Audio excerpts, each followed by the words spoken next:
ಇವತ್ತು ನಾನು ಬಿಜಾಪುರ ಒಳಗೆ ಸುಕುನ್ ಕಾಲೋನಿ ಇದು. ಇಲ್ಲಿಗೆ ನಾವು ಒಬ್ಬ ಸಾಹಿತಿ, ನಮ್ಗೆ ಗೊತ್ತಿಲ್ಲ ಎಲೆಮರೆ ಕೈಯ ಕಾಯಿಯಾಗಿ ಉಳಿದಂಥ ಸಾಹಿತಿಗಳು ಶ್ರೀರಾಮ್ ಕುಮಾರ್ ಚೌಹಾಣ್ ಅಂತೇಳಿ ಮಿಂಚನಾಳ್ ತಾಂಡ್ಯದವರು. ಅವರು ಪುಸ್ತಕ ಬರ್ದಾರಂತ ನನಗೆ ಯಾವಾಗ ಗೊತ್ತಾಯ್ತಂದ್ರೆ ನಮ್ದೊಂದು ಕಾರ್ಯಕ್ರಮ ಐತಿ ಇಲ್ಲಿ ಬಂಜಾರ ಸಾಹಿತ್ಯ ಪರಿಷತ್ ಉದ್ಘಾಟನೆ ದಿವಸ ಅವ್ರನ್ನ ಕರ್ಕೊಂಬಂದಿದ್ರು. ನಾನು ಎಲ್ಲರೂ ಗೊತ್ತು ನನಗೆ, ಆದ್ರೆ ಇವ್ರು ನನಗೆ ಗೊತ್ತಿರಲಿಲ್ಲ. ಅವ್ರ ಬಗ್ಗೆ ಕೇಳಿ ನನಗೆ ಭಾಳ ಹೆಮ್ಮೆ ಅನ್ನಿಸ್ತು. ನಾವು ಅವ್ರ ಜೋಡಿ ಮಾತಾಡಬೇಕು ಅಂತೇಳಿ ಇವತ್ತು ಸುಕನ್ ಕಾಲೋನಿಗೆ ಬಂದೀನಿ. ಅವ್ರು ಎಷ್ಟು ಸಾಧನೆ ಮಾಡಿದ್ದಾರೆ ಅನ್ನೋದನ್ನು ನಾನು ನಿಮ್ಗೆ ಹೇಳ್ತೀನಿ. ಬರ್ರಿ ನೀವೆಲ್ಲ ನೋಡ್ರಿ, ಇಲ್ಲೇ ಅವ್ರ ಬಗ್ಗೆ ನಾವು ಕೇಳೋಣ, ಮಾತಾಡೋಣ.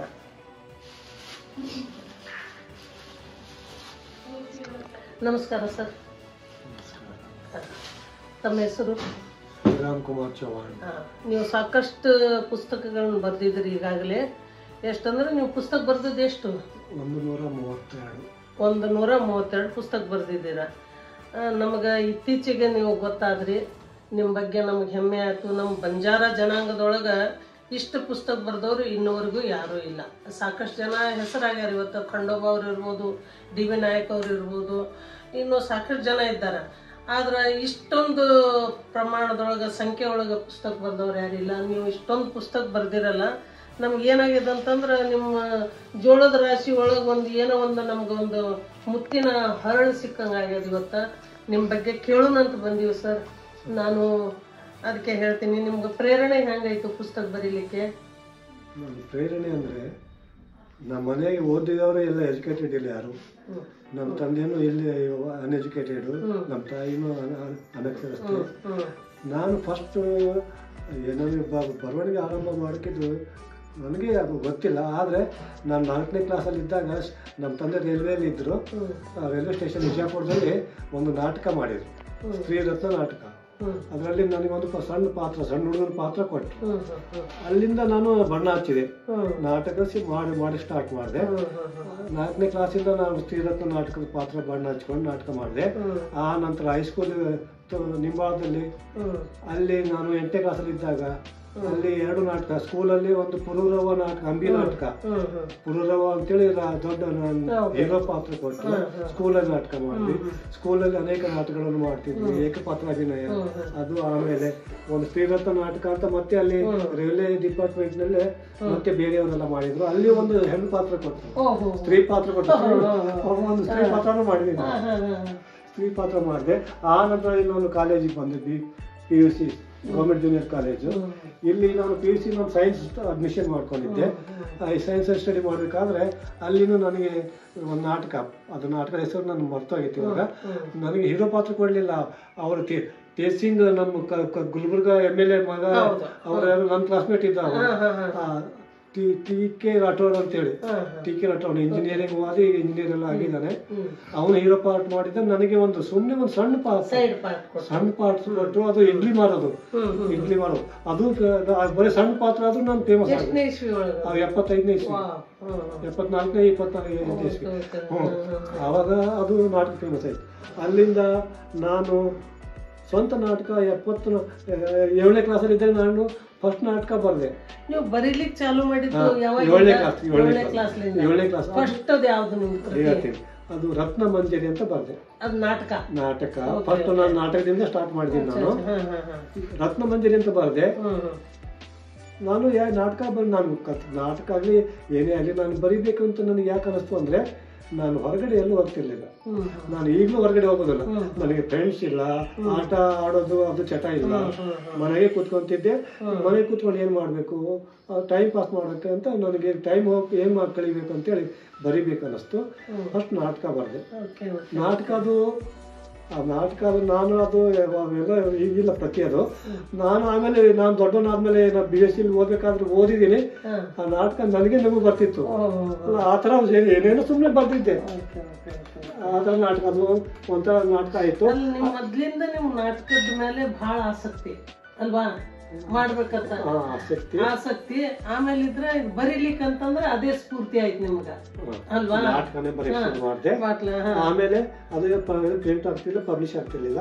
ನಾನು ಹೈಸ್ಕೂಲ್ ಮಾಸ್ಟರ್ ಆದಾಗ ಅವಾಗಲೂ ಕೂಡ ಏನಾಯ್ತು, ನಾನೊಬ್ಬ ನಾಟಕ ಅಲ್ಲಿ ಪ್ರಚಾರ ಆಗುವಂತ ಅವಕಾಶ ಸಿಕ್ತು.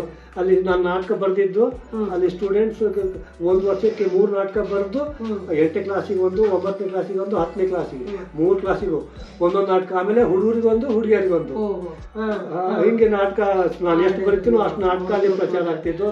ಬಟ್ ನೀವು ಬರ್ದದ್ದು ಅಲ್ಲಿ ಮಕ್ಕಳಿಗೆ ಆಡಿಸ್ತಿದ್ದೆ ಅಷ್ಟೇ. ಬುಕ್ ಪ್ರಿಂಟ್ ಆಗಲಿಲ್ಲ. 84ನೇ ಇಸ್ವಿಯಿಂದ 82ನೇ ಇಸ್ವಿ ಹಾಸನದಲ್ಲಿನೂ ಅಲ್ಲಿ ನಾಟಕ ಮಾಡ್ತಿದ್ವಿ. ಅಲ್ಲಿ ನೋಡ್ರಿ 82ನೇ ಇಸ್ವಿ ಹೋದೆ ನಾನು. 81, 82ಕ್ಕೆ ಹೋದೆ. 81, 1.5 ವರ್ಷ ಅಷ್ಟೇ ಇದ್ದೆ ಅಲ್ಲಿ. ಅಲ್ಲಿ ಹೋದ್ರು ಸ್ಕೂಲಲ್ಲೂ ನಾಟಕ ಮಾಡಿಸಿದೆ. ಆಮೇಲೆ ನನ್ನ ನಾಟಕ ನಾನು ಬರಿತೀನಿ ಅಂತ ತಿಳ್ಕೊಂಡು ಅಲ್ಲಿ ಒಂದು ಅಗ್ರಿಕಲ್ಚರ್ ರಿಸರ್ಚ್ ಸ್ಟೇಷನ್ ಇತ್ತಲ್ಲಿ, ಕೃಷಿ ಸಂಶೋಧನಾ ಕೇಂದ್ರ ಮಡೇನೂರು ಅಂತೇಳಿ. ಅಲ್ಲಿ ಅವರು ಎಂಪ್ಲಾಯೀಸು ಸರ್ ನಮಗೊಂದು ನಾಟಕ ಮಾಡ್ತೀರಿ ಅಂದ್ರು. ಅಲ್ಲೆಲ್ಲ ಬರೀ ಅವರ ಪೌರಾಣಿಕ ನಾಟಕ ಅಂತ ಐತಿಹಾಸಿಕ ನಾಟಕ ಮಾಡ್ತಿದ್ರು. ಅವಾಗ ನಾನು ಸಾಮಾಜಿಕ ನಾಟಕ ಬರೀತೀನಿ ಅಂದಾಗ ನಮಗೂ ಮಾಡ್ತೀರಿ ಅಂದ್ರು. ಅಲ್ಲಿ ನಾಟಕ ಅಲ್ಲಿ ಮಾಡಿಸಿದೆ. ಆ ನಾಟಕ ಸಕ್ಸಸ್ ಆಯ್ತು. ಅಲ್ಲಿಂದ ಅಲ್ಲಿ ಒಂದು ಹಾಸನದಲ್ಲಿ ಒಂದು ಎಕ್ಸಿಬಿಷನ್ ಮಾಡ್ತಾರೆ ವರ್ಷಕ್ಕೆ ಒಂದೊಂದ್ಸಲ, ಜನವರಿ ತಿಂಗಳಲ್ಲಿ. ಅಲ್ಲಿ ಸರ್ ಅದೇ ನಾಟಕ ಅಲ್ಲಿ ಇದಕ್ಕೆ ಎಕ್ಸಿಬಿಷನ್ ಅಲ್ಲಿ ನಾಟಕ ಆಯ್ತು. ಕಾದಂಬರಿ ಬರ್ದಿರಲ್ಲ, ಇವೆಲ್ಲ ಏನ್ ನಿಮ್ದು ಕಲ್ಪನೆನೋ ಅಥವಾ ನಿಮ್ಮ ಸುತ್ತಮುತ್ತಲಿನ ಘಟನೆಗಳು ಯಾವ ಆಧಾರದಿಂದ ನೀವು ಕಾದಂಬರಿ ಬರೆದ್ರಿ? ನಿಮ್ಗೆ ಹೆಂಗ ಇದು ಬರಿಬೇಕನ್ನಿಸ್ತು ಕಾದಂಬರಿ? ನಾಟಕ ನೋಡ್ತಿರ್ತೀನಿ, ದಿನ ಅನೇಕ ವ್ಯಕ್ತಿಗಳನ್ನು ನೋಡ್ತಿರ್ತೀನಿ. ನಾನು ಸುಮ್ಮನೆ ಹೊರಗಡೆ ಹೋಗ್ಬೇಕಾದ್ರೂ ಸುಮ್ಮನೆ ಹೋಗಲ್ಲ. ಅಕ್ಕಪಕ್ಕ ನಮ್ಮ ಸುತ್ತ ಏನ್ ನಡೀತಾ ಇದೆ ಅದನ್ನೆಲ್ಲ ಅಬ್ಸರ್ವ್ ಮಾಡ್ತಿರ್ತೀನಿ. ನಮ್ಮ ಇನ್ನೊಂದು ಕಣ್ಣು, 3ನೇ ಕಣ್ಣು, ಅದು ಅವಲೋಕನ ಮಾಡ್ತಾ ಇರ್ತೈತಿ. ಅವ್ರ ಬಗ್ಗೆ ನಾನು ಈಗ ಒಂದು ನಾಯಿ ಎಲ್ಲಿ ಮಲ್ಕೊಂಡಿದೆ ಅಂತ ನಾನೀಗ ವಾಕಿಂಗ್ ಹೋದಾಗ ಒಂದು ನಾಯಿ ತನ್ನ 4 ಮರಿಗಳಿಂದ ನೀರು ಹಾಲು ಕುಡಿಸ್ತಾ ಇತ್ತು. ಅದು ಆಕ್ಚುಲಿ ನಾಯಿ ಊಟ ಯಾವತ್ತು ಮಾಡಿತ್ತು ಏನ್ ಮಾಡಿತ್ತು, ಅದೇ ಒಣಕ್ಲು ಬಡಕಲಾಗಿತ್ತು. ಅದಕ್ಕೆ ಅದ್ರ ಹೊಟ್ಟೆಲಿ ಹಾಲು ಇರ್ಲಿಲ್ಲ. ಆ ಮರಿಗಳು ಹೀರ್ತಾ ಇದ್ರು. ನಾನು ಅನ್ಕೊಂಡೆ ಕಲಿಯುಗದ ರಾಮಾಯಣ ಮತ್ತು ಇನ್ನಿತರ 3 ಸಾಮಾಜಿಕ ನಾಟಕಗಳು. ಕಲಿಯುಗ ರಾಮಾಯಣ ಜೊತೆ 4 ನಾಟಕ, ಇದು 6 ನಾಟಕ. ಸೋಸ್ಲೆ ಗಂಗಾಧರ್ ಯಾರು ಸರ್? ಇವರು ಜೈನ್ ಕವಿನ ಇವ್ರು ಬರ್ದಾರ? ಇಲ್ಲ, ಪ್ರಕಾಶಕರು ಅವರು ಹಾಕಿಸ್ಕೊಂಡಿದ್ದಾರೆ. ಒಳ್ಳೆ ಕತೆ ಇದೆ. ಇವೆಲ್ಲ ನಮ್ಗೆಲ್ಲ ಮಾರ್ಗದರ್ಶನ. ಇದೇನಿದು ಮಣ್ಣಿನ ಮನೆ ನಾವು ಅನ್ಬೇಸಿದ್ ನಮ್ ಕತೆ ಇದು. ನಾನು ಒಲಿಕೊಂಟೆಯಲ್ಲಿ ಮಣ್ಣಿನ ಮನೆಗಿದ್ ಬಂದಿದೆ. ಆ ಮನೆ ಮಳೆಗಾಲ ಬಂದಾಗ ಎಲ್ಲಿ ಬಿದ್ದು ಹೋಗ್ತಿತ್ತು, ಎಲ್ಲ ಬಿಜಾಪುರ ಬಟ್ಟೆನೂ ಇಲ್ಲ ಅಂತ ಅನಿಸ್ತಿತ್ತು. ಆ ಭಾವನೆಗಳು ಇಲ್ಲಿ ಅದ. ನೀವು ಬಾಲ್ಯದ ಭಾವನೆಗಳನ್ನ ಇದ್ರೊಳಗೆ ಎತ್ತಿಕ್ರಿ. ಬಡತನ ಮತ್ತು ಬಾಲ್ಯದ ಭಾವನೆಗಳು, ನಾವು ಕಷ್ಟ ನಷ್ಟ ಏನೇನ್ ಮಾಡಿವ ಅನ್ನೋದು ನೀವು ಸವಿಸ್ತರವಾಗಿ ಅದ್ರೊಳಗೆ ಬರ್ದಿರಿ. ಈಗ ನಿಮ್ಗೆ ಸಿದ್ದೇಶ್ವರ ಸ್ವಾಮಿಗಳು ಯಾವಾಗ ಪರಿಚಯ? ನಿಮ್ಗೆ ಹೆಂಗ್ ಪರಿಚಯ ಇವರು ಮೊದ್ಲಿಂದನ? ಇಲ್ಲ, ನಾನು ಇಲ್ಲೇ ಸ್ಟಡಿ ಮಾಡಿ ಇಲ್ಲೇ ಹುಟ್ಟಿ ಬೆಳೆದಿದ್ರು ಕೂಡ ನಾನು ಇವ್ರ ಹತ್ರ ಆಶ್ರಮಕ್ಕೆ ಹೋಗ್ಲಿಲ್ಲ. ನನಗೆ ಅದೊಂದು ನಾನು ಪಾಪಿನ ಅಥವಾ ನನ್ನ ದುರ್ದೈವನೋ ಅಂತ ಈಗ ನನಗೆ ಪಶ್ಚಾತ್ತಾಪ ಆಗ್ತಾ ಇದೆ. ನಾನು ಇವ್ರ ಹತ್ರ ಹೋಗಿದ್ದು ಬಹಳ ಲೇಟ್ ಆಗಿ ಹೋದೆ. ನಾನು ಇಲ್ಲಿ ರಿಟೈರ್ ಆಗಿ ಬಂದ ಮೇಲೆ ನನ್ನ ಬುಕ್ ಪ್ರಿಂಟ್ ಆದ್ಮೇಲೆ ಅವ್ರಿಗೆ ಕೊಡಕ್ ಹೋಗಿದ್ದೆ. ಈ ಬುಕ್ ನೋಡ್ರಿ, ಈ ಬುಕ್ ಕೊಡಕ್ ಹೋಗಿದ್ದೆ. ಈ ಬುಕ್ ಇವ್ 2 ಬುಕ್ 2 ಇದಾವ. ಇನ್ನೊಂದು ಕೂಡಿ ಬಾಳೋಣ ಅಂತ ಹೇಳಿ, ಇನ್ನೊಂದು ತಾಯಿ ಮಮತಿ ಇನ್ನೊಂದು ಐತಿ. ಈ 2 ಬುಕ್ ಪ್ರಿಂಟ್ ಮಾಡಿದಾಗ ಅವ್ರಿಗೆ ಕೊಡಕ್ ಹೋಗಿದ್ದೆ. ಅವಾಗ ಅವ್ರ ಜೊತೆ ನಾವು ಬುಕ್ ಕೊಟ್ಟು ಅವ್ರ ಹತ್ರ ನಾನು ಫೋಟೋ ಹೊಡ್ಸ್ಕೊಂಡೆ. ಅದು ನನ್ಗೊಂದು ಈಗಲೂ ಐತಿ. ಅದೊಂದು ಪುಣ್ಯ ಮಾಡಿದೆ. ನಾನು ಇವ್ರ ಬಗ್ಗೆ ನಾನು ತಿಳ್ಕೊಂಡಿದ್ದು, ಇವ್ರು ಸತ್ತ ನಂತರ ಜನರು ಮಹಾಪುರ ಬಂದ್ರಲ್ಲ, ಇಂಥ ವ್ಯಕ್ತಿನ ನಾವು ಅವ್ರ ಹತ್ರ ಹೋಗ್ಲಿಲ್ಲ, ಅವ್ರ ಪುಣ್ಯ ಆಶೀರ್ವಾದ ಪಡೆದಿಲ್ವಲ್ಲ, ಎಂತ ಪಾಪಿಗಳು ನಾವು ಅಂತ ನನಗೆ ಅನಿಸ್ತು. ಆಮೇಲೆ ಈಗ ನೀವು ಇದನ್ನೆಲ್ಲ ಬರ್ದಿರಲ್ಲ, ಸುತ್ತಮುತ್ತ ಇವೆಲ್ಲ ಬದುಕಿನಾಗ ನಡೆಯುವಂತ ಕಥೆಗಳು ಅಲ್ವಾ? ನಮ್ ಸುತ್ತಮುತ್ತ ಇರುವಂತವ್ ಬರ್ತೀರಿ. ಆಮೇಲೆ ನರ ಸತ್ತವು, ಜನ ರಾಜಕೀಯ ಅಪ್ಪನೇ ಹೀರೋ ನಿಜವಾಗ್ಲು. ಇಲ್ದೆ ಏನೂ ಇಲ್ಲ. ಇದೊಂದು ಅಪ್ಪನ ಬಗ್ಗೆ ನೀವು ಬರ್ದಿರಲ್ಲ, ಇದು ಅಪ್ಪನೇ ಹೀರೋ ಅಂತಂದ್ರೆ ಬರಿಬೇಕಾದ್ರೆ ನಮ್ಮ ಅಪ್ಪನೂ ಆಯ್ತು, ಅವ್ರ ಅಪ್ಪನಾಯ್ತು, ನಿಮ್ಮ ಅಪ್ಪನಾಯ್ತು, ಎಲ್ಲರ ಅಪ್ಪನೂ ಬಂತು. ಇದೇನು ಎತ್ತರ ನಾರಿ ಮೇಲೂ ನಿಮ್ಗ ಇದಕ್ಕೆ ನಾನು ಇದು ನೋಡಿ ಕತೆ ಇದು ಏನೋ ಗೊತ್ತಾ, ಡೈಲಿ ಅತ್ಯಾಚಾರ ಐತಿ ಇದು. ಹಾ, ಹೌದು ಹೌದು ಹೌದು. ಯಾರು ನಿರ್ಭಯ ನಿರ್ಭಯ ಅತ್ಯಾಚಾರದ ಕತೆ ಐತಿದು. ಎತ್ತರ ನರೇಶ್ ಪೂಜೆ ಇದ್ರೊಳಗೆ ಅವಳದೇ ಕತೆ ಇದೆ ನಿಮ್ಗೆಲ್ಲ. ಇಲ್ಲ, ಅದು ಸ್ವಲ್ಪ ಅಷ್ಟೇ ಎಳೆಯದು. ನಾನು ಒಂದೇ ಎಳೆ ನಾನು 200 ಪೇಜಲ್ಲಿ ನಿಮ್ಗೆ ಇದರಿಂದ ನಿಮ್ಗೆ ಎಲ್ಲ ಇಂಪ್ರೆಸ್ ಆಗ್ಬಿಡ್ತು ಏನೇನ್ ಅದಾವಪ್ಪ ಅಂತ. ಅದೊಂದು ಒಂದು ಎಕ್ಸಾಂಪಲ್ ತಗೊಂಡು ನಾನು ಬೇರೆ ತಗೊಂಡು ಒಂದ್ ವಿಷಯ ಒಂದೇ ವಿಷಯ ಸಿಕ್ತು. ಇದು ಅಪ್ಪನ ಕನಸು, ಎಲ್ಲ ಅಪ್ಪನ ಕನಸು. ಇದು ಖಂಡ ವಿಧೇಕ ಮಾಂಸ ವಿಧೇಕ. ಇದು ವೇಶ್ಯಾಗಾರಿಕೆ. ಯಾವ ವೇಶ್ಯನು ತಾನು ಬಯಸ್ಕೊಂಡು ಹೋಗೋದಿಲ್ಲ. ಸಮಯ ಸಂದರ್ಭಗಳು ಅನೇಕ ಘಟನೆಗಳು ಅದಕ್ಕೆ ಕಾರಣ ಇರುತ್ತೆ. ಅವ್ರು ಯಾಕೆ ಆಗ್ತಾಳೆ? ಈಕೆ ಒಬ್ಬ ಮೋಸ ಮಾಡ್ತಾನೆ, ಲವರ್ ಪ್ರೀತಿ ಮಾಡ್ತೀನಿ ಅಂತೇಳಿ ಮೋಸ ಮಾಡಿ ಕರ್ಕೊಂಡೋಗಿ ಮುಂಬೈನಲ್ಲಿ ಮಾರಾಟ ಮಾಡ್ತಾನೆ. ಅಲ್ಲಿ ಹೋಗಿ ಅಲ್ಲಿಂದ ಅವಳಿಗೆ ಇಷ್ಟ ಇರ್ಲಿಲ್ಲ, ಒಬ್ಬ ವೃತ್ತಿ ಆ ಬದುಕು ಇಷ್ಟ ಇಲ್ಲ. ಅವ್ರು ಕೂಡ ಆಕೆ ಅನಿವಾರ್ಯವಾಗಿ ಮಾಡ್ತಾರೆ. ಅಲ್ಲಿ ಆಕಿ ಹೊರಗೆ ಬರೋಕೆ ದಾರಿ ಇಲ್ಲ, ಬೆಡ್ಸ್ಕೊಂಡು ಬರೋಕೆ ಪ್ರಯತ್ನ ಮಾಡ್ತಾಳೆ. ಆಗ್ಲಿಲ್ಲ. ಅವ ಅನಿವಾರ್ಯವಾಗಿ ಅಲ್ಲಿ ಕೆಲಸ ಮಾಡ್ತಾಳೆ. ಕೊನೆಗೆ ಒಬ್ಬ ಯುವಕ ದೊಡ್ಡ ಶ್ರೀಮಂತ ಕೋಟ್ಯಾಧೀಶ ಆಕೆ ಹತ್ರ ವೈಶ್ಯಗಾರಿಕೆ ಅವನು ಯಾವ ಫ್ರೆಂಡ್ ಜೊತೆಲಿ ಹೋಗಿರ್ತಾನೆ. ಆ ಫ್ರೆಂಡ್ ಜೊತೆಲಿ ಹೋದಾಗ ಅವನು ಆಕೆ ಸಂಪರ್ಕಕ್ಕೆ ಹೋಗ್ತಾನೆ. ಆಕೆ ಹೇಳ್ತಾಳೆ, ಅವ್ರ ಕತೆ ಹೇಳ್ತಾಳೆ, ನಾನು ಯಾಕೆ ಬಂದೆ, ನಾನೇನು ಮಾಡಬೇಡ್ರಿ, ನಾನು ಈ ತರ ಬಂದಿದ್ದೀನಿ ಹೀಗೆ. ಹಾಗಾದ್ರೆ ನಿನ್ನ ಕರ್ಕೊಂಡು ಹೋಗ್ತೀನಿ, ನಾನು ಎಷ್ಟು ಕೋಟಿ ಬೇಕೋ ನಾನು ಕೊಡ್ತೀನಿ, ನಮ್ಮ ಗರ್ವಾಲಿ ಬಿಡಂಗಿಲ್ಲ ಅಂತಾಳೆ. ಅವಾಗ ಅವನು ಅದನ್ನ ಒಪ್ಪಿಸ್ತೀನಿ ಅಂತೇಳಿ ಆಮೇಲೆ ಆ ಗರ್ವಾಲಿ ಜೊತೆ ಮಾತಾಡಿ ಆಕೆ ಎಷ್ಟು ಕೋಟಿ ಕೇಳೋ ಅಷ್ಟು ಕೋಟಿ ಕೊಟ್ಟು ಆಕೆ ಕರ್ಕೊಂಡು ಹೋಗಿ ಮದುವೆ ಮಾಡಿಕೊಂಡು ಹೊಸ. ಇದು ನಾನು ಬರೀ ಅದು ಒಂದೇ ಅಲ್ಲ, ನಾನು ಈ ಹೊಸ ಸಮಾಜ ಕಟ್ಟಬೇಕಂತ ನನ್ನ ಒಂದು ಕನಸು.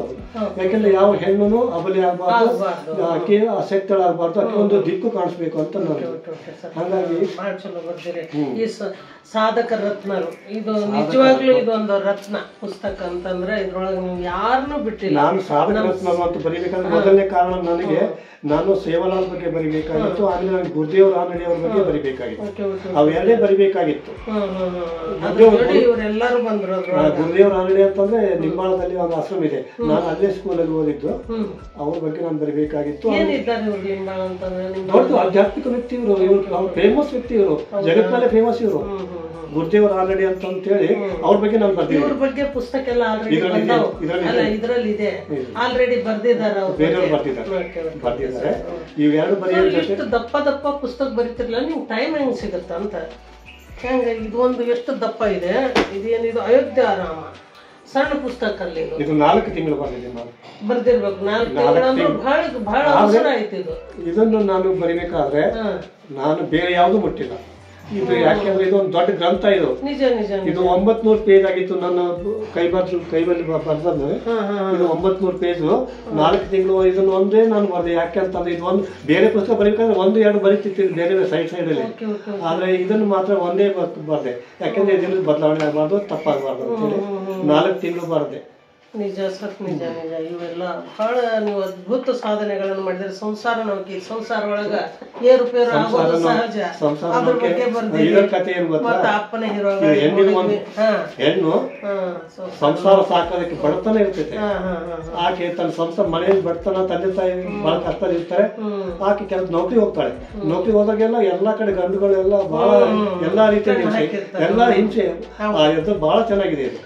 ಇದು ತಪ್ಪಲ್ಲಿ ತಪ್ಪಲ್ಲಿ ಆಕ್ಸಿಡೆಂಟ್ ಕತೆ ಇದೆ. ಇದು ಮಗು ಒಂದೇ ಉಳಿತದ. ಇದು ನಾನು ನೋಡ್ತಿರ್ತೀನಿ, ನಾನು ಸಾಕಷ್ಟು ನೋಡ್ತೀನಿ, ಪೇಪರ್ ಅಲ್ಲಿ ನೋಡ್ತೀವಿ, ಟಿವಿ ನೋಡ್ತೀವಿ. ಆಕ್ಸಿಡೆಂಟ್ ನೋಡೇ ನಿಮ್ಗೆ ಒಂದು ಈಗ ಆಕ್ಸಿಡೆಂಟ್ ಅಂತಂದ್ರೆ ಕಾರಲ್ಲಿ ಆಕ್ಸಿಡೆಂಟ್ ಆದ್ರೆ ಇಡೀ ಫ್ಯಾಮಿಲಿ ಹೋಗುತ್ತೆ. ಒಬ್ಬರೇ ಸಾಯೋದಿಲ್ಲ ಅವರು. ಈಗ ಬಸ್ ನಲ್ಲಿ ಟ್ರೈನ್ ಅಲ್ಲಿ ಹೋದ್ರೆ ಅವ್ರು ಒಬ್ಬರು ಯಾರೋ ಒಬ್ಬರು ಸಾಯ್ತಾರೆ. ಆದ್ರೆ ಕಾರಲ್ಲಿ ಹೋದ್ರೆ ಅವ್ರು ಇಡೀ ಮನೆಯವರೆಲ್ಲ ಹೋಗ್ತಿರ್ತಾರೆ, ಆಕ್ಸಿಡೆಂಟ್ ಆಗಿ ಸತ್ತು ಹೋಗ್ಬಿಡ್ತಾರೆ. ಇದು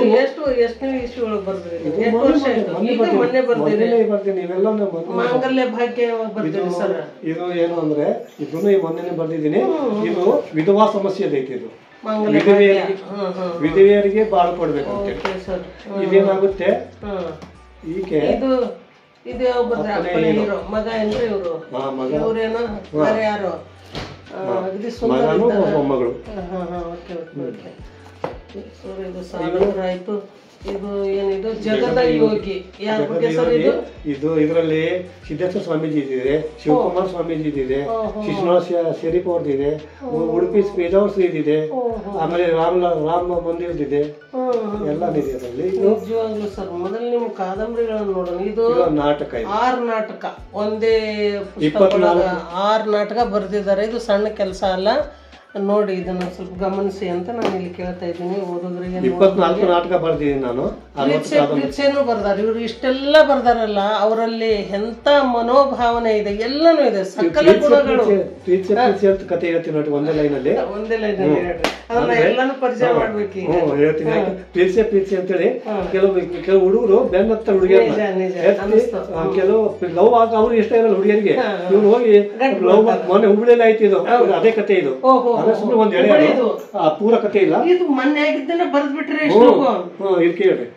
ಅಲ್ಲಿ ಹುಡುಗಿ ಅದು ಕಾಲೇಜ್ ಕಾಡಿಸಿದ್ದೇಶ ಕಾಲೇಜ್ನಲ್ಲಿ ಆ ಹುಡುಗಿ ಹೋಗಿ ಆ ಹುಡುಗ ಚಾಪಾಕಿ ತೀವ್ ಹಂಗೆ ಆ ಕತೆ ಇದೆ. ಇದು ಹೆಣ್ಣು ಮಕ್ಕಳಿಗಾಗಿ ತವರಿನ ಮೇಲೆ ಎಷ್ಟು ಪ್ರೀತಿ ಇರುತ್ತೆ ಅನ್ನೋದು ಇವರು ಯಾವ್ದು ಬಿಟ್ಟಿಲ್ಲ. ಅವ್ರ ಭಾವನೆಗಳನ್ನು ಎಲ್ಲಾನು ಇವರು ಹೊರಗೆ ಹಾಕಿದ್ದಾರೆ. ಯಾವ್ದು ಅವ್ರ ಸಮಾನಾಂತರವಾಗಿ ಸಮಾಜದಲ್ಲಿ ಇರುವಂತ ಕೋರೆಗಳನ್ನೆಲ್ಲ ಸೇರಿಸಿ ಪ್ರತಿಯೊಬ್ಬ ಹೆಣ್ಣು ತವರಿನ ಬಗ್ಗೆ ಬಹಳ ಪ್ರೀತಿ, ತಮ್ಗೆ ಏನೇ ಆಗಲಿ ತಮ್ಮ ತವ್ರು ಚೆನ್ನಾಗಿರ್ಬೇಕಂತಾರೆ. ಆ ತವರಿನ ಋಣ ನಾನು ಇನ್ನೊಂದು ಟೈಟಲ್ ಕೊಟ್ಟಿದ್ದೆ, ತಣ್ಣಗಿರ್ಲಿ ತವರು ಅಂತೇಳಿ. ತಣ್ಣಗಿರ್ಲಿ ತವರು ಅಂತೇಳಿ. ಆಮೇಲೆ ಅದು ನಾಟಕ ಟೈಪ್ ಆಗ್ತದಂತೆ, ಕಾದಂಬರಿಗೆ ಅದು ತವರಿನ ಸರಿ ಆಗ್ತದೆ, ಅದನ್ನ ಚೇಂಜ್ ಮಾಡಿ. ತಾಯಿಯ ದೇವರು, ತಾಯಿ ಗಂಡ ಇಲ್ಲ, ಗಂಡ ಸತ್ತೋದ್ರೆ ಮಕ್ಕಳು 6 ಜನ ಮಕ್ಕಳನ್ನ ತಾಯಿ ಹೋಟೆಲ್ ಮಾಡ್ಕೊಂಡು ಸಾಕ್ತಾಳೆ. ಮಕ್ಕಳು ನೋಡ್ತಾರ ಅವ್ರನ್ನೆಲ್ಲ? ಇಲ್ಲ ಇಲ್ಲ, ನೋಡಲ್ಲ. ಕಷ್ಟಪಡ್ತಾರೆ. ಅಪ್ಪನ ಕನಸು ಆಯ್ತು, ಅಪ್ಪನೇ ಹೀರೋ ಆಯ್ತು, ನರಸತ್ತವರು ಇವೆಲ್ಲ ಮುಗ್ದವರು. ಇದು ಡೈವರ್ಸ್ ಕಥೆ. ಇದು ಹೋದೆಯ ದೂರ. ಡೈವರ್ಸ್ ಅಂದ್ರೆ ಸತಿಪತಿಗಳು ಒಂದಾಗಿದ್ದಾಗ ಹೆಂಗಿರುತ್ತ, ವಿಚ್ಛೇದನ ಆದಾಗ ಏನಾಗ್ತದ, ಮಕ್ಕಳ ಮೇಲೆ ಏನ್ ಪರಿಣಾಮ ಆಗ್ತದ ಅನ್ನೋದನ್ನ ಗಂಡ ಏನಾಗ ಒಂದ್ ಗಂಡು ಬಿಟ್ಟ ಹೆಣ್ಣು ಮಗಳಿಗೆ ಯಾವ ರೀತಿ ಕಷ್ಟಗಳು ಬರ್ತಾವ ಅನ್ನೋದು ಅವ್ರು ಮಾರ್ಮಿಕವಾಗಿ ಇದ್ರೊಳಗೆ ಬರ್ದೀನಿ ಅಂತ ಹೇಳ್ತಾರ. ನಿಜಕ್ಕೂ ಧನ್ಯ ಸರ್ ನಿಮ್ಮನ್ನ ನಾವು ಪಡೆದವರು. ಇಷ್ಟೊಂದು ಬರ್ದಿದ್ರ ಇದು ಅಂತ ನೋಡ್ದೆ. ಇದು ಮೌನ ಮಂದಾರ ಕವನ ಸಂಕಲನ. ನಾನು ಒಂದು 200 ಕವನ ಬರ್ತಿದ್ದೀನಿ. ಈಗ ಒಂದು 400 ಕವನ ಬರ್ತಿದ್ದೀನಿ. ಆದ್ರೆ ಅವ್ರು ಯಾರು ಪ್ರಿಂಟ್ ಮಾಡ್ತಿರ್ಲಿಲ್ಲ. ಆದ್ರೂ ನಮ್ಮ ಪ್ರಕಾಶ್ ಅವರು ನನ್ಸಲಾಗಂತ ಸ್ವಲ್ಪ ಅದನ್ನೊಂದೇ ಮಾಡಿಕೊಟ್ಟಿದ್ದಾರೆ. ಇನ್ನೊಂದು ಪ್ರಿಂಟ್ ಆಗ್ತಾ ಇದೆ ಈಗ. ಆಮೇಲೆ ಈಗ ಯುವಶಕ್ತಿ ಅಂತ ಇತ್ತು, ಯುವಶಕ್ತಿ ಅಂತ ಇದು. ಇದು ನಾಟಿ ಔಷಧಿ ಯಾರು ಬರ್ತದೆ? ಅಲ್ಲ, ಎರಡು ಮಿಕ್ಸ್ ಆಗ್ಯಾವ. ಲೈವ್ ಒಂದೇ ಲೈಫ್ ಅಲ್ಲ, ಅಲ್ಲಿ ಅಂತ ಆಗ್ಬಿಟ್ಟೈತ್ರ, ಅದು ತಪ್ಪಾಗೈತಿ. ಇಲ್ಲಿ ಲೈಫ್ ಅಲ್ಲ ಅಂತ ಆಗ್ಬಿಟ್ಟು ಟೈಟಲ್ ತಪ್ಪಾಗ್ಬಿಟ್ಟಲ್ಲ. ಇದು ಲವ್ ಒಂದೇ ಲೈಫ್ ಅಲ್ಲ ಅಂದ್ರೆ, ಈಗ ಮಕ್ಕಳು ಎಷ್ಟೋ ಜನ ಲವ್ ಸಲುವಾಗಿ ತಂದೆ ತಾಯಿನ ಬಿಟ್ಟು ಹೋಗ್ತಾರೆ, ಯಾರು ಬಿಟ್ಟು ಹೋಗ್ತಾರೆ ಸಂಬಂಧ. ಆದ್ರೆ ತಂದೆ ತಾಯಿ ಹತ್ರ ಅಷ್ಟು 20-30 ವರ್ಷ ಸರಿ ಸಾಕಿ ಬೆಳೆಸಿದ್ರೆ ಮುಂದ್ ಬಿಟ್ಟು ಹೋದಾಗ ಅವ್ರ ಏನ್ ತಂದೆ ತಾಯಿ ಏನ್ ಕಷ್ಟ ಪಡ್ತಾರೆ ಅದು ಚಿತ್ರಣ. ಈಗಿನ ದಿನಕ್ಕ ಇದು ಬಹಳ ಉಪಯೋಗ ಆದಂತ ಕೃತಿ ಐತೆ ಯುವಜನ. ಆಮೇಲೆ ಏನಂದ್ರೆ ಇವತ್ತಿನ ಯುವಜನಗಳು ಪುಸ್ತಕನೇ ಓದೋದಿಲ್ಲ. ಈಗ ಮೊಬೈಲ್ ಬಂದ ಮೇಲೆ ಬರೀ ಮೊಬೈಲ್ ಚಾಳಿ ಬಿದ್ದುಬಿಟ್ಟು ಸೂಸೈಡ್ ಮಾಡ್ತಾರೆ. ಅವರು ಯಾವ ತಂದೆ ತಾಯಿನೂ ಕೆಟ್ಟದಾಗಲಿ ಬಯಸೋದಿಲ್ಲ, ಮಕ್ಳಿಗೆ ಒಳ್ಳೇದಾಗಲಿ ಅಂತ ಬಯಸ್ತಾರೆ. ಅವ್ರನ್ನ 9 ತಿಂಗಳು ಹೊಟ್ಟೆ ಹಾಕೊಂಡು ಎಷ್ಟೋ ಬ್ಯಾನಿತಿಯಿಂದ ಹಡದು ಅವ್ರನ್ನ ಸಾಕಿ ಬೆಳೆಸಿ ಒಂದು ಲೆವೆಲಿಗೆ ನಿಂದ್ರಸಾಕ ಎಷ್ಟು ಕಷ್ಟಪಟ್ಟಿರ್ತಾರೆ ತಂದೆ ತಾಯಿಗಳು. ಬರೇ ಒಂದು ಲವ್ ಅನ್ಕೊಂಡ ಸತ್ ಹೋಗ್ತಾರಲ್ಲ, ಅದಕ್ಕಿಂತ ದುರ್ದೈವ ನಮ್ಮ ಯುವಜನಕ್ಕಿಲ್ಲ ಅಂತ ನಾ ಇಲ್ಲಿ ಹೇಳಿ ಬಯಸ್ತೀನಿ. ಸರ್ ನಿಮ್ಮ 135 ಪುಸ್ತಕ ಹೇಳಲಿಕ್ಕೆ ಟೈಮೇ ಸಿಗಂಗಿಲ್ಲ. ನಿಜಕ್ಕೂ ಇನ್ನೊಂದು ಇದು ಆಗ್ಬೇಕು, ನಿಮ್ದು ಇಂಟರ್ವ್ಯೂ ಆಗ್ಬೇಕು. ಇದನ್ನ ಎಲ್ಲರೂ ನಮ್ಮ ಯಾರ್ಯಾರು ಇಲ್ಲೇ ನೋಡ್ತಾ ಇದ್ದೀರಿ, ನಿಮ್ಗೆಲ್ಲ ನಾನು ಇಲ್ಲಿ ಒಂದೇ ಹೇಳೋದು, ಇಂಥವ್ರು ಗುರ್ತಿಸ್ಬೇಕು ಇವತ್ತಿನ ದಿವಸ. ಇವತ್ತು ಬರೀ ಒಂದೇ ಕೃತಿ ಬರ್ದವ್ರು ಹೈಲೈಟ್ ಆಗ್ಯಾರ, ಒಂದ್ 2-3 ಹೈಲೈಟ್ ಆಗ್ಯಾರ. ಇದು ಖಂಡವಿದಕ್ಕೋ ಆಗಿದೆ. ಆಸ್ತಿಗಾಗಿ ಇವತ್ತಿನ ದಿವಸ ಎಷ್ಟು ಕೊಲೆಗಳಾಗ್ತಿರ್ತಾವ, ಸುಲಿಗೆಗಳಾಗ್ತಿರ್ತಾವ, ಅದ್ರ ಬಗ್ಗೆ ಅವ್ರು ಮಾರ್ಮಿಕವಾಗಿ ಇದ್ರೊಳಗೆ ಬರ್ತಾರ. ಮಾತೇ ಮಾಡಿಲ್ಲ. ಮಕ್ಕಳಿಲ್ದವ್ರ ಕತೆ ಇದು, ಮಕ್ಕಳ ತಂದೆ ತಾಯಿ ಕತೆ ಇದು. ಮಕ್ಕಳಿದ್ದಾಗ ಒಂದ್ ಕಷ್ಟ, ಮಕ್ಳು ಇಲ್ದಾಗ ಒಂದ್ ಕಷ್ಟ. ಮಕ್ಕಳಿದ್ದಾಗ ಚಲೋ ಮಕ್ಕಳು ಹುಟ್ಟಿದ್ದು ಅಂದ್ರೆ ತಂದೆ ತಾಯಿ ಯಾವ್ದೇ ಕಷ್ಟ ಇರೋದಿಲ್ಲ. ಒಂದ್ ವೇಳೆ ಮಕ್ಕಳಾಗ್ಲಿಕ್ಕಂದ್ರೆ ಜನನಿಂದನೆಗೆ ತಾಯಿ ಈಡಾಗ್ಬೇಕಾಗ್ತದ. ಅದನ್ನ ಇವರು ಯಾವ ರೀತಿ ತುಲನೆ ಮಾಡಿ ಬರ್ದಾರ ಅನ್ನೋದನ್ನ ಈ ನಾವು ಈ ಪುಸ್ತಕ ಓದಿದಾಗ ಇದು ಅದಾವ. ಇದನ್ನ ಓದಿದಾಗ ನಿಜಕ್ಕೂ ನೀವು ಯಾರು ಇದನ್ನ ನೋಡ್ತಾ ಇದ್ದೀರಿ ಇದು ಕಾರ್ಯಕ್ರಮನ ಇವರತ್ತ ಗಮನ ಹರಿಸ್ಬೇಕಂತ ನಾ ಕೇಳ್ಕೊತೀನಿ. ನಿಜಕ್ಕೂ ನನಗೆ ಭಾಳ ಖುಷಿ ಅದ. ನಾ ಏನೋ ಸ್ವಲ್ಪ ಅವ್ರು ನಾನೊಂದು ಸಾಸಿವೆ ಕಾಳಕ್ಕೂ ಅವ್ರ ಸಮ ಅಲ್ಲ. ನಾನು ಬರ್ದಿದ್ದು ಕೇವಲ 25, ಆದ್ರೆ ಇವರು ನನಗಿಂತ ಎಷ್ಟು 3 ಪಟ್ಟು ಪುಸ್ತಕ ಬರ್ದಂಥವ್ರು ನಾ ಇವತ್ತು ನೋಡಿದೆ. ಸಾಕಷ್ಟು ಜನ ಅದರ ನಮ್ಮ ಹಿರಿಯ ಸಾಹಿತ್ಯ ನಮ್ಮ ಬಿ ಟಿ ಲಲಿತಾ ನಾಯಕ್ ಇದ್ದಾರೆ, ಖಂಡೋಬಾ ಇದ್ದಾರೆ, ಡಿ ಬಿ ನಾಯಕ್ ಇದ್ದಾರೆ, ಇನ್ನು ಸಾಕಷ್ಟು ಜನ ಯಾರ್ಯಾರು ಹೆಸರು ಮಾಡಿದವರು ಅದಾರ. ಆದ್ರೆ ಈ ಪರಿ ಪುಸ್ತಕ ಇಷ್ಟೊಂದು ವಿಚಾರಗಳ ಗುಚ್ಛವನ್ನು ಇವರು ಇಟ್ಕೊಂಡು ಕುಂತಾರೆ, ಅದನ್ನು ಗುಪ್ತವಾಗಿ ಇಟ್ಕೊಂಡು ಕುಂತಾರೆ. ಪ್ರಚಾರೇ ಇಲ್ಲ ಇವ್ರದ್ದು. ನಿಜಕ್ಕೂ ಇದು ಪ್ರಚಾರ ಆಗಬೇಕು. ಅವರಿಗೆ ಸಾಹಿತ್ಯ ಕ್ಷೇತ್ರದಿಂದ ಅವ್ರಿಗೆ ಏನು ಸಿಗಬೇಕು ನಿಜಕ್ಕೂ. ನಾನು ನಿಮ್ಮ ಜೋಡಿ ಭೇಟಿಯಾಗಿ ಮಾತಾಡಿದ್ದು ಭಾಳ ಖುಷಿ ಆಯಿತು ರೀ ನಿಮ್ಮ ಜೊತೆ. ಇನ್ನೂ ಪುಸ್ತಕ ಬರಿತಾ ಇದ್ದೀರಾ? ಇನ್ನೂ ಎಷ್ಟದಾವು? ಈ ಸದ್ಯಕ್ಕೆ ನಾನು ಇನ್ನೂ 4 ಪುಸ್ತಕ ಒಂದೇ ಸಾರಿ ಬರೀತೇನೆ. ಇನ್ನು ರಿಟೈರ್ಡ್ ಆದ್ಮೇಲೆ ಬರ್ದಾರ ಇವರು. ಇಷ್ಟು ಇಡೀ ಜೀವನ ಕಳೆದು ಈಗ ಎಷ್ಟನೇ ಇಸ್ವಿಲಿಂದ ಬರೀಲಿಕ್ಕೆ ಚಾಲು ಮಾಡಿರಿ ನೀವು? ನಾನು 71ನೇ ಇಸ್ವಿಗಿಂತ ಬರೆಯಕ್ಕೆ ಚಾಲು ಮಾಡಿ. ರಿಟೈರ್ಡ್ ಆದ್ಮೇಲೆ ಈಗ 2015ರಿಂದ ಇದು ಇಷ್ಟ ಆಗಿರೋದು. 2015ರಿಂದ ನೀವು 133 ಪುಸ್ತಕ ಆದವು. ಮೊದಲು 3 ಪುಸ್ತಕ ಮೊದಲು ಅದು 3 ಬಿಡ್ರಿ. ಆಮೇಲೆ ಈಗ 130 ಪುಸ್ತಕ ಅಂತೂ ನೀವು ರಿಟೈರ್ಡ್ ಆದ್ಮೇಲೆ ಬರ್ದಿರಿ. ಆ 30 ಮೊದಲು ಬರ್ದಿರಿ ಅಲ್ವಾ? ನಿಮ್ಗೆ ನಿಜಕ್ಕೂ ಎನರ್ಜಿ ಹೆಂಗ್ ಬರ್ತದ, ಇದು ಶಕ್ತಿ ಹೆಂಗ್ ಬರ್ತದ, ಹೆಂಗ್ ವಿಚಾರ ಮಾಡ್ತೀರಿ ನೀವೆಲ್ಲ ಇವನ್ನ? ನನಗೆ ನನ್ನ ಬಗ್ಗೆ ನಾನು ಖುಷಿ ಆಗ್ತೈತೆ, ಆದ್ರೆ ಯುವಕರ ಬಗ್ಗೆ ನಾನು ಬೇಜಾರಾಗ್ತೈತೆ. ನಿಜ. ಎಲ್ಲ ಯಾಕೆಂದ್ರೆ ಯುವಕರು ಟೈಮ್ ಇಲ್ಲ ಕೆಲಸ ಐತಿ, ಟೈಮು ನಮ್ ಕಡೆ ಇರ್ತೈತಿ, ಕೆಲಸ ಮಾಡಕ್ಕೂ ನಮ್ಗೆ ಆಗ್ತೈತಿ. ನಾವು ಮನ್ಸು ಮಾಡ್ಬೇಕು, ಎಲ್ಲದಕ್ಕೂ ನಾವು ಮಾಡ್ಕೋಬೇಕು. ಈಗ ನಾನು ಆಕ್ಚುಲಿ ನಾನು 1 ನಿಮಿಷ ವೇಸ್ಟ್ ಮಾಡಂಗಿಲ್ಲ. ನಾನು ಬೆಳಿಗ್ಗೆ ನಾಷ್ಟ ಮಾಡ್ಕೊಂಡು ಹೋಗಿ ಮ್ಯಾಲೆ ಹೋಗಿ ಸುತ್ತ ಕುತ್ಕೊಂಡು ಬರೀತೀನಿ, ಊಟ ಟೈಮ್ ತಗೊಂಡು ಬರೀತೀನಿ, ಮತ್ತೆ ಊಟ ಮಾಡ್ಕೊಂಡು ಮತ್ತೆ ಬರೀತೀನಿ, ರೆಸ್ಟೇ ಇಲ್ಲ. ಚಸ್ಮಾ ಬಂದದಾದ್ರೆ ಕಡಿಮೆ ಉಪಯೋಗಿಸೋದು. ನಮ್ಮ ತಾಯಿ ನಾನು ಬೈತಿರ್ತಾರೆ. ಅಮ್ಮ ಇದ್ದಾಳೆ, ಅವ್ರಿಗೆ ಏಜ್ ಎಷ್ಟು ಈಗ? 95 ಏಜ್. ಅಲ್ಲಿದ್ದಾರೆ ಅವ್ರಿಗೆ ಏನಾಗ್ಬೇಕು? ಅವರು ತಮ್ಮನ ಹೆಂಡತಿ, ಇವರೊಬ್ರು ತಮ್ಮ, ಅವರು ಕೂಡ ರಿಟೈರ್ಡ್. ಅವರು ಎಲ್ಲರೂ ಇವ್ರ ಮನೆಯೊಳಗೆ ಎಜುಕೇಟೆಡ್ ಇದ್ದಾರೆ. ಅಪ್ಪ ಏನ್ ಮಾಡ್ತಿದ್ರು? Railway department. ಅಮ್ಮ ಏನ್ ಮಾಡ್ತಿದ್ರು? ನೀವೆಲ್ಲರೂ ಅಣ್ಣ ತಮ್ಮರೆಲ್ಲರೂ ಎಜುಕೇಟೆಡ್. 3 ಜನ ಹೈಸ್ಕೂಲ್ ಮಾಸ್ಟರ್.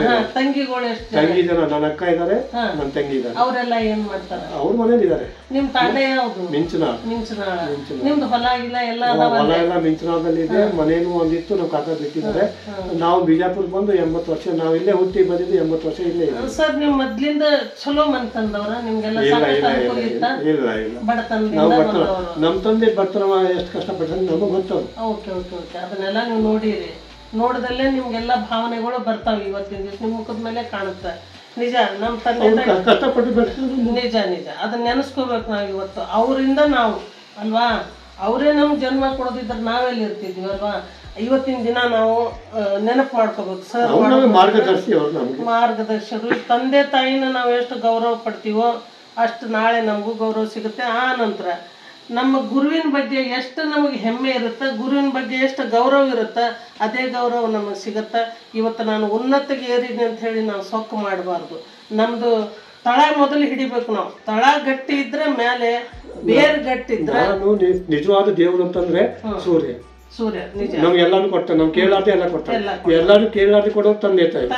ಅವು 2 ನಿಜವಾದ ದೇವರು ಅಂತ ನಾನು ತಿಳ್ಕೊಂಡೆ. ನಿಜ. ಅದು ಒಂದು ಹೊತ್ತು ಉಪವಾಸಿದ್ದ ನೀರು ಕೊಡ್ತಾನೆ ತಾಯಿ.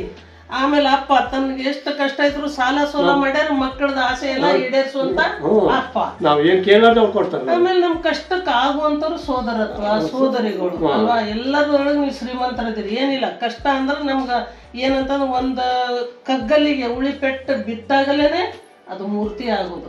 ನಮ್ಗೆಲ್ಲ ಉಳಿಪೆಟ್ಟು ಬಿದ್ದಲ್ಲೇನೆ ನಾವು ಇವತ್ತಿನ ದಿವಸ ಒಂದು ಮುಖ್ಯವಾಹಿನಿಗೆ ಬರ್ಲಿಕ್ಕೆ ನಾವು ಕಾರಣ ಆಗ್ತೀವಿ.